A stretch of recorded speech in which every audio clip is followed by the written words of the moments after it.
আসসালামু আলাইকুম রহমতুল্লাহ। এখন রাত প্রায় 2টা বাজে, অথচ কক্সবাজার বিচের এমন অবস্থা মনে হচ্ছে দুপুর 2টা বাজে। আমি কি বলবো, এত মানুষ, এত গান বাজনা হচ্ছে এবং বিভিন্ন মানুষ নাচ গান করতেছে, মনে হচ্ছে যে তারা বিভিন্ন নেশায় আসক্ত। আসলে এত রাত্রে সাগরের পাড়ে আসার উদ্দেশ্য হলো যে রাতের কক্সবাজারটা কেমন দেখাই হলো উদ্দেশ্য।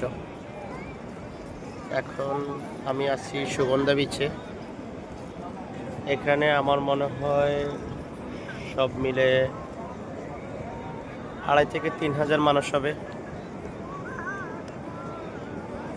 এত মানুষ সাগর পাড়ে রাতে 2টা বাজে। যাই হোক, দেখা হলো যে রাতের কক্সবাজার, রাতের সাগর পাড়, রাতের দেখেন অবস্থা, মানুষের অবস্থা। এত পরিমাণ মানুষ এত রাত্রে আশ্চর্য। আল্লাহ হেফাজত করুক, সবাইকে হেফাজত করুক, আমিন।